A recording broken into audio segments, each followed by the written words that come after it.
Welcome to our family. We call ourselves the Bears. My husband Jamie and I have 3 kids, Madeline, Liam, and Taylor. Madeline is 6, Liam is 5, and Taylor is 2. Both Liam and Taylor suffer from cystic fibrosis. 10 years ago, the newborn screening plan came into place, and now we're able to pick up these babies within the first week or 2 weeks of their life.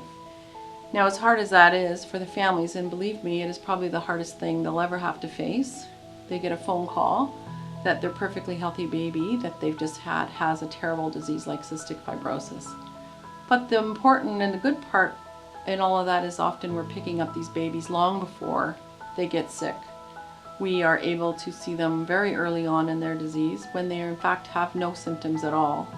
We get to see these babies start out very healthy and hopefully stay very healthy. We get them on treatment early, we monitor them very closely, and we hope that this whole group of children that have been picked up earlier are going to live much longer within the course of their disease. But we still, unfortunately, they still have cystic fibrosis, which affects the lungs and the digestive system, and there's a lot of things that we still haven't got a lot of good control over. We have some very good medications and some excellent treatments, and these things have come a long way over the years. But I think that we still have an awful long way to go because we still aren't winning the battle and we still don't have a cure. The weird and wacky thing is that there's still lots to do for the kids that have cystic fibrosis. The families have a huge burden of care. They have to do daily treatments twice a day, sometimes 3 times a day. The treatments are costly. It takes a lot of time.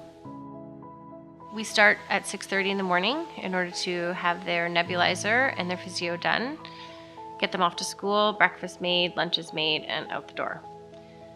We are like any regular family, except with Liam and Taylor, we have 3 hours of physio and treatments that we do daily to keep them healthy. Liam takes between 5 and 6 enzymes before every snack and meal, and Taylor takes 2 enzymes before every snack and meal. Before Liam starts his nebulizer, he takes in Ventolin to help the saline in the nebulizer be more efficient in clearing out his lungs.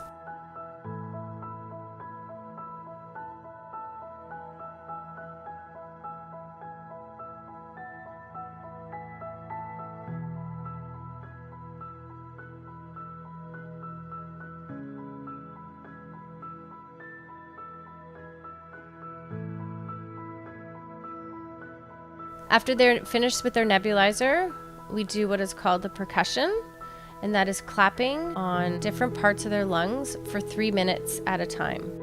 We do this twice a day, every day. Like you're just like this on them, and I'm like, what is this even doing? You know, and like it just doesn't seem real. It's so unbelievable. Like because you look at them and there's absolutely nothing wrong with them. You know. All of the cystic fibrosis patients from 5 years old and onwards come to us for every visit to perform a breathing test. It's a hard test for them to do, especially when they're sick, so it takes quite a lot out of them. We have to do a lot of encouragement for them, and the numbers we use go a long way to sort of providing their care and adjusting their treatments as they progress through. We involve research teams. We have the specialized dietitians, physiotherapists, the social worker, the psychologist. It's a whole team of people that come together on the clinical side. Then there's the research side. And there's so many things that have advanced in care and treatment of the kids in the last 30 years that I've been nursing, maybe a little bit longer, that it's so amazing. Some of the infection control issues we have with the cystic fibrosis patients mean that we have to schedule them for their breathing tests 30 minutes apart from each other. The environment and layout of our lab doesn't really help with that. We have one large room, so it can be quite challenging to get these high number of patients through in the morning. So ideally what we would need to do is to have separate pulmonary function rooms where we could see the patients individually and get everyone through in a timely fashion and onto their other appointments.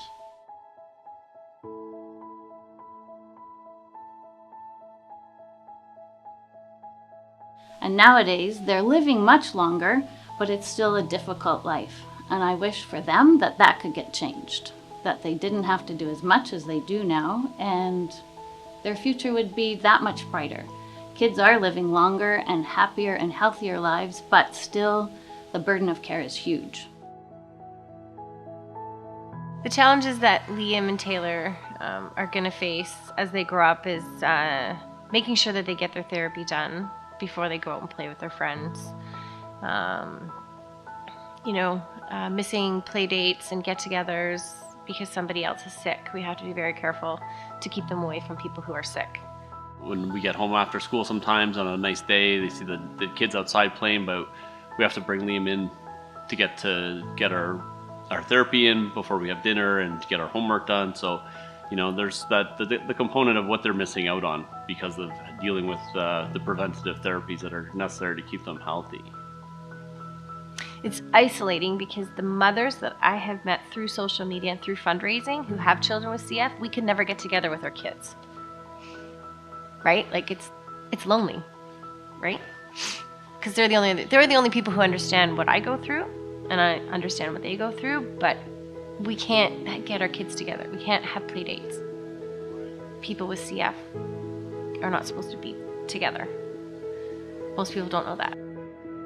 I think about having a teenager, just a teenager, not a teenager with CF, and the challenges that's going to have. So, I'm not going to get too far into the future. We take everything kind of a day at a time, but that those are, and I've heard this from other parents with 16, 17-year-olds, and they're just like they're feeling good. They don't feel like they need to do their treatments, and that can create problems if they're not participating in that on a regular basis. We've come a long way in a short period of time over the last few years with cystic fibrosis treatment, but we still need more money and more advancements in the environment and the equipment and things we have within the hospital to help advance the care and the lives of these patients. We're seeing these young children not only survive, but we're seeing them thrive. We're seeing this group of kids going out of here at 18 with normal lung function, with never having been in the hospital even once in their lives. It is something that I never imagined would have happened 33 years ago. I counseling families for years and years on what they can do, what their children should do, where they should go to school, and 33 years ago was a lot of different story. We would tell families that they should be happy and do what they wanted and do a little traveling, and hopefully their kids would go get out of high school. Nowadays, this is a very different talk I have with new families, that these babies, we expect them to play sports and get out there and do dance classes and take part in teams and go to university. We talk about marriage, we talk about fertility, we talk about hopefully these young babies that we see here becoming grandparents. I think that part has made my job, my career, my life with CF very complete, and I feel very happy to have been hopefully a part of it for some families. I've been looking after CF patients for 20 years now, and I have to say it's been quite a journey for the past 20 years. I think of what treatments were available and what we told families 20 years ago compared to today, and it's an exciting time now, especially with all the new therapies that are available, the advocacy that's out there. And I think, the opportunities to improve care and quality of life and the focus on quality of life has been really fantastic. Probably what I'm most excited about are some of the new therapies. The CFTR modulators are a new class of medications that actually take care of the protein that was defective previously. And that's a level of care that we couldn't provide 20 years ago.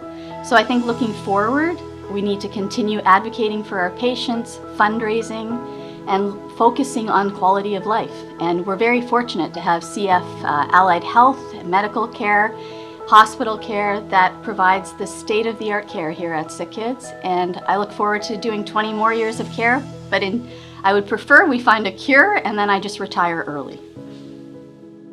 With continued support and money raised through fundraising, there is hope for a longer, healthier life for all those suffering with cystic fibrosis.